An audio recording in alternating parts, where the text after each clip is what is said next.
Buenas tardes, nosotros somos estudiantes de la Universidad Bicentenaria de Aragua. Vamos a presentar esta exposición de la cátedra del Proyecto 1, que se trata sobre la historia oral y la investigación experimental.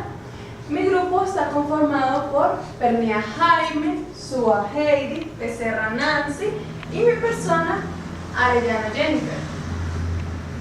Como primer punto, voy a exponer sobre la historia oral. ¿De qué se trata la historia oral? Es una reconstrucción histórica del pasado o antecedentes de lo que las personas comentaban o hablaban. Hay personas del pasado que se encargaron de recolectar esa información, como guardándolas en hojas, libros o revistas. Cuando se trata de la historia oral, engloba dos partes, que es la memoria, que es aquello que guardan todas las personas, pero esto no quiere decir que se almacene completamente, sino partes de eso. Cuando se trata de la historia oral, como ya lo dije, es una reconstrucción, son pedacitos o partes que se han guardado de la historia. ¿Qué hace? Se puede acercar a la vida cotidiana y a las formas de vida no registrada. ¿Qué se trata de las formas de vida no registrada? Aquello que no se ha guardado, pero nuestros antepasados, nuestros abuelos, tíos, conocen, pero no se ha almacenado en un libro. Se trata de la producción y uso de fuentes documentales en la reconstrucción histórica. ¿Qué quiere decir? Son los libros, revistas, periódicos, anexos, poemas, entre otros, que se guardaron. Enseñan cómo pensaban, interpretaban y reconstruían las personas su mundo. Quiere decir que no todo fue como lo es ahora. Cada persona en su tiempo hablaba de manera distinta o aprendía cosas de manera distinta. Son una perfecta introducción al conocimiento de la experiencia individual y colectiva. Cada persona lo almacenaba de forma personal y colectiva cuando se contaban los cuentos como los ven en las imágenes. Eso es de forma colectiva.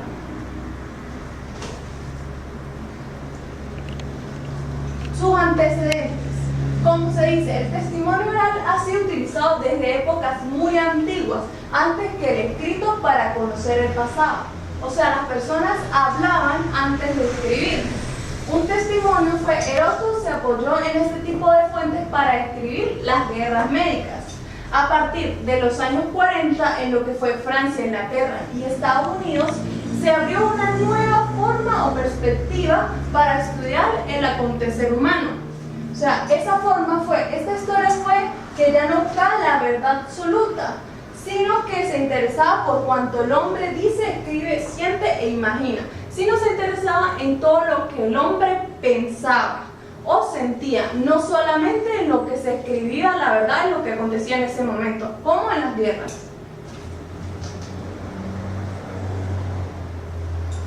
La historia de los sin voz. Eran personas que no las tomaban en cuenta, o sea, personas marginadas de alguna población que ellos mostraban una forma diferente de ver la historia, pero como no tomaban en cuenta esa forma, como que los aislaban. Como dice aquí, esta historia acerca de perspectiva de sectores mucho más diversificados, o sea, de sectores poco agraciados, se puede decir, acerca de actores que no son tenidos en cuenta a grupos marginados u opositores. Detractores de la historia oral. Esos son como lo que estaba en contra de esa misma historia, como la validez del uso de fuentes orales. ¿Qué quiere decir esto? Para validar el uso de una fuente oral tenía que ser comprobado primeramente, porque no simplemente se recogía el testimonio de una sola persona y se guardaba en un escrito, sino que eso tenía que ser comprobado por diferentes personas y hacer investigaciones del pasado y de lo que podría causar en un futuro. Tenía poca credibilidad debido a la limitación de las propias memorias. ¿Por qué? Porque no todas las personas cuentan la historia de la misma forma, sino que todos lo hacen de su forma de ver las cosas. Y por último, participa en una visión interdisciplinaria de la historia, que permite analizar el pasado de diversos enfoques y puntos de vista. Los dejo con mi compañera Nancy. Gracias. Gracias. Bueno, siguiendo con el mismo orden de ideas, tenemos la técnica de instrumentos de la historia oral. Las técnicas, más que todo, se utilizan la historia de la vida, la bibliografía narrativa, el relato de la vida y la entrevista. La entrevista es el método más importante en la historia oral. Es el que nos da los recuerdos de la memoria de aquellas personas que entrevistamos y trae consigo aquellas memorias de tiempo pasado, de vida pasada, y que también se hace a través de aquellos recordatorios, a través de los cuestionarios tanto flexibles, abiertos, dependiendo de cómo vaya a ser intervenida la entrevista por el entrevistador. La entrevista también es una relación social con varias personas con un mismo enfoque, digamos con un mismo sistema de vida, en el cual trata el entrevistador de violar para poder sacar las ideas o la investigación que se esté realizando. También se le llama a la entrevista testimonios orales. El entrevistador tiene que estar muy pendiente, muy minucioso para poder ver quién dijo las cosas, cómo lo dijo y de qué manera lo dijo, quién fue el que lo dijo.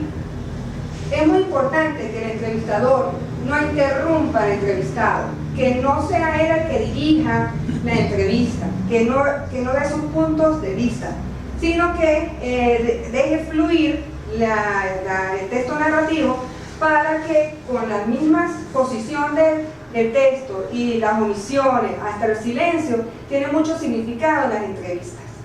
¿Okay? Es importante también que debemos buscar y seleccionar las informaciones a través de informantes que sean aptos para la investigación y que tengamos un conocimiento preciso, ¿okay?, del tema para poder entrevistar, así como también la hipótesis de la investigación. ¿Okay? En la entrevista también puede ser a través de entrevista estructurada, ¿okay?, con un cuestionario fijo, abierto o flexible, y también se le puede realizar individual o de manera colectiva a varias personas. ¿Okay? Dentro de la historia oral tenemos unas fases. ¿Okay? Primero que nada tenemos que tener la selección, determinación del tema y el problema de investigación. Luego una conceptualización y construcción del entramado teórico. Luego determinación de los objetivos y propósitos. Es muy importante ubicar el tema, ¿okay?, en una de las fronteras, situarlo en una frontera de conocimiento preciso. ¿Okay?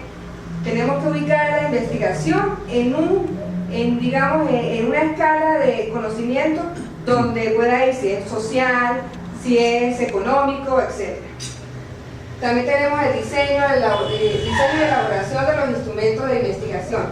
Aquí es donde se va a realizar la entrevista, y con la entrevista vamos a realizar el trabajo de campo y el análisis del contenido, que es la sistematización y organización de todos los testimonios orales que se van a producir, para así poder llegar a la formulación de resultados y difusión de los hallazgos.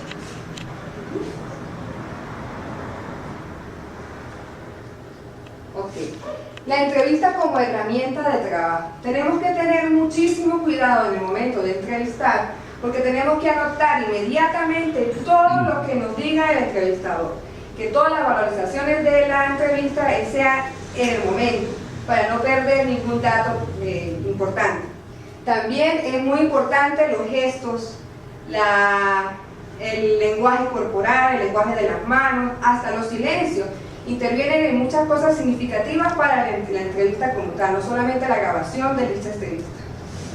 Hay que conocer también qué tipo de instrumentos vamos a aplicar para la entrevista. Puede ser una grabadora de audio o simplemente de video.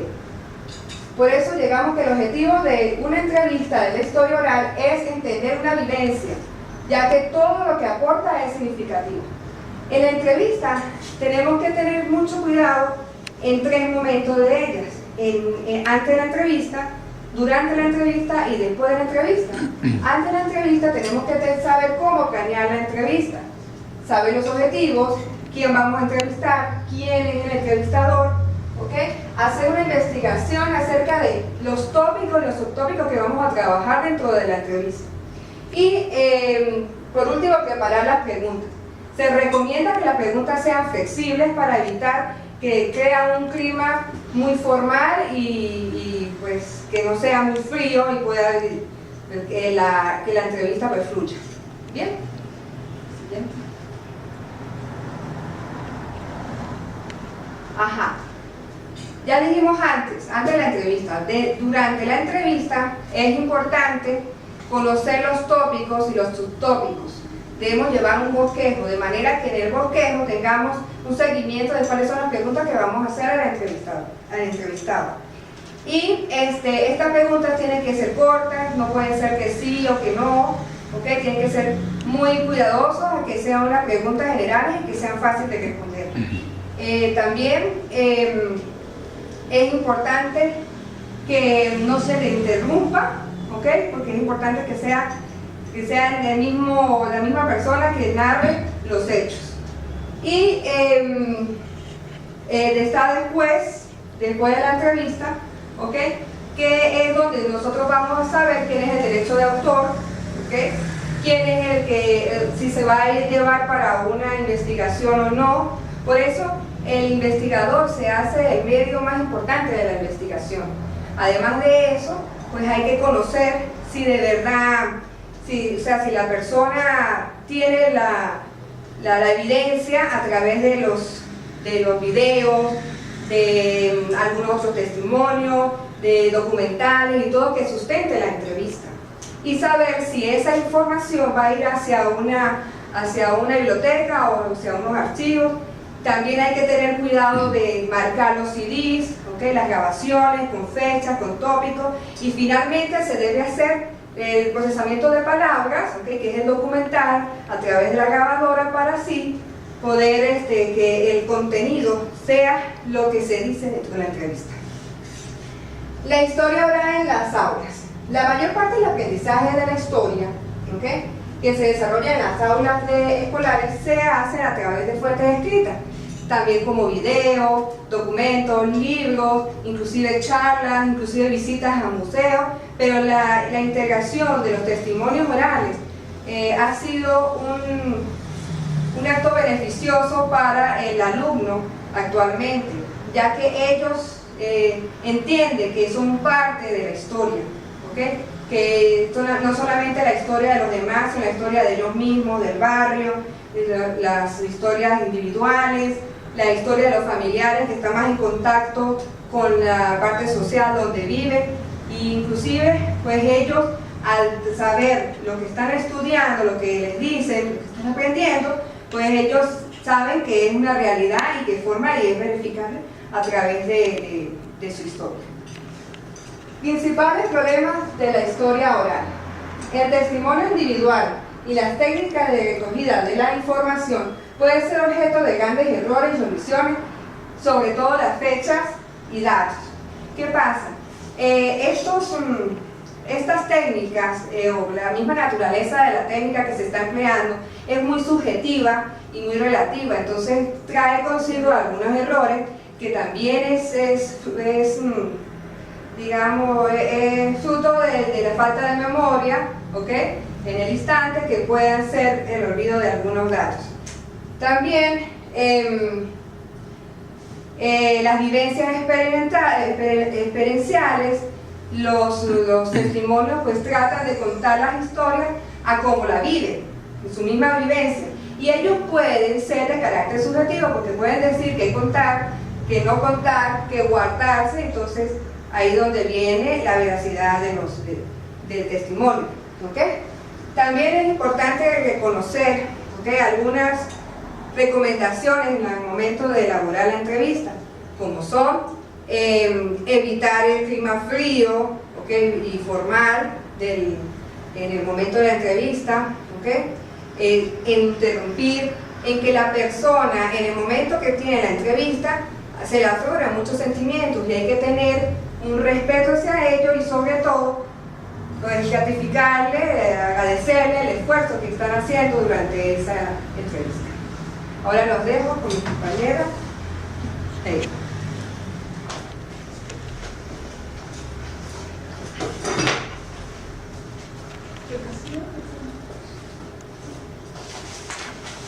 Buenas tardes, yo les voy a platicar sobre el diseño cuasi-experimental. Se habla de que esto es un estudio empírico que se utiliza en aquellas situaciones sociales en las que el investigador se encarga de la escogencia de algunos tipos de grupos. ¿De qué se trata en esta selección de grupos? Y en esa selección de grupos se va a hablar de que van a tomar una variable en la cual no se van a tomar en cuenta muchas expectativas de ella para no enfrascarse tanto en el enfoque del resultado, sino más bien en la variable. No, controlar, porque me enredé. Buenas tardes, mi punto es el diseño cuasi-experimental. Cuando hablamos de un diseño cuasi-experimental es un estudio empírico el que se utiliza en aquellas situaciones sociales que se realizan por medio de grupos. Es una selección de grupos el que hace el experimentador para poder conseguir el desarrollo de esa variable. Las ventajas del el experimento cuasi-experimental. Esta ofrece un grado de validez suficiente. Eso quiere decir que en su variable se va a trabajar fuertemente para obtener realmente el resultado cuantitativo de esa variable. Es apropiada en situaciones naturales, ya que se puede hacer en cualquier campo de trabajo, incluyendo en una zona natural. Se pueden utilizar para casos de estudios individuales. También se puede notar la parte de que el experimentador quiera trabajar solo en su área de trabajo, igual puede conseguir el tipo de variables, así trabajen en un grupo. Desventajas. Los resultados no resisten el análisis estadístico riguroso. ¿Eso qué quiere decir? Que se puede dar tanto estadísticamente en la parte cuantitativa como cualitativa. Al no realizar grupos al azar aleatorios se corre el riesgo de que no sean válidas las conclusiones. ¿Por qué? Por lo mismo, porque pueden ser dos variables las que ese mismo experimento nos pueda dar como resultado. Las características de esta. Es apropiada en una situación en donde se pueden controlar todas las variables. Por eso hablamos de variables cualitativas y variables cuantitativas. ¿Por qué? Porque se puede controlar si es un grupo de números o si son expectativas del grupo de números. No se satisfacen todas las exigencias de la investigación. ¿Por qué? Porque al trabajarse en grupo siempre va a haber una variable indiferente que nos va a indicar a nosotros que no siempre va a dar un resultado exacto. El experimentador no puede hacer la asignación al azar de los sujetos en los grupos experimentales. ¿Esto qué quiere decir? Que no se puede hacer al azar porque se supone que es un trabajo en grupo. La idea es que se dé realmente esa variable indicada en el momento del experimento. Grupo de control. Es uno de los grupos en un experimento en el cual los participantes asignan algo al azar. Yo hago una selección de un grupo donde ellos se van a ordenar alfabéticamente y les voy a dar un proceso donde vamos a adquirir una actividad, puede ser, por ejemplo, química, y ellos van a tener diferentes variables y la idea es conseguir el trabajo en grupo para así aprobar la idea del experimento cuasi-experimental. Grupos de comparaciones para esta experimentación. Es uno que ya está formado y en el cual su diseño ya está trabajado la idea de cómo las personas van a llevarse rigurosamente para realizar ese tipo de actividad. Esto se realiza por fases de investigación en el cuasi-experimental, la cual, la primera, es delimitar y definir el objeto. La idea es siempre tomar en cuenta qué variable se va a definir. La segunda es plantear una hipótesis de trabajo. La idea es saber realmente en qué se va a trabajar desde el preciso momento para poder caer en la variable definida. Elaborar el diseño cuasi-experimental, que es donde vamos a trabajar, el grupo se va a integrar a unas reglas donde van a tomar en cuenta proceso por proceso para poder seguir al siguiente paso. Realizar el experimento, que es donde se hace el trabajo en grupo y se toma en cuenta el trabajo de cada uno individualmente también. Analizar los resultados, que pueden ser cuantitativos y cualitativos, que ya habíamos hablado de eso, y obtener las conclusiones y elaborar un informe por escrito. Es importante seguir los pasos en la experimentación cuasi-experimental porque cuando se trabaja en grupo la idea es tener una organización. Se habla de que no es importante si la variable es cualitativa o cuantitativa, pero siempre la idea es elaborar un informe escrito para que la idea sea plasmada. Buenas tardes, yo les voy a hablar de los tipos de diseño cuasi-experimentales, los cuales vienen dados Stanley y Campbell hicieron 16 tipos de diseños, el cual ellos mayormente usaban el de grupo de comparación no equivalente, que este era un grupo que ya estaba formado, no venían al azar.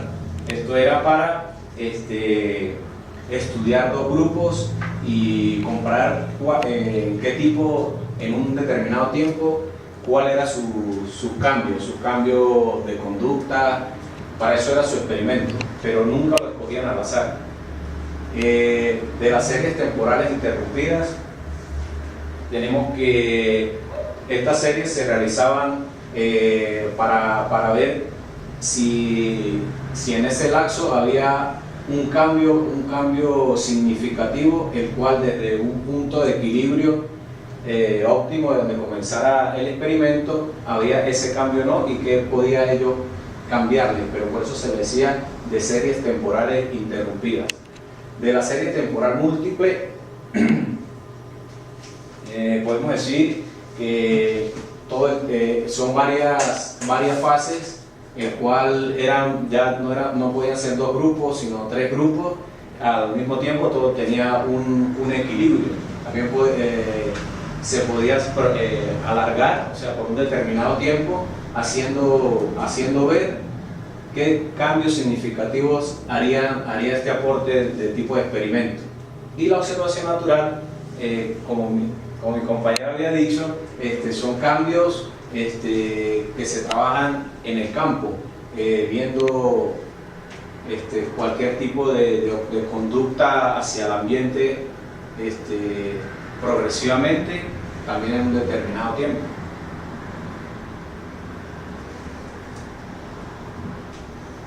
Y las técnicas utilizadas para esta validez, decía que maximizar la influencia de la variable independiente, tratar de que su efecto sea lo más puro y fuerte posible, es decir, que sea verdaderamente válido, o sea, con una certeza a través de un estudio significativo, donde los aportes sean concretos y específicos, y minimizar los efectos de varianza debido a errores. Esto debe ser a que también se estudiaba qué tipo de negatividad había en tal experimento.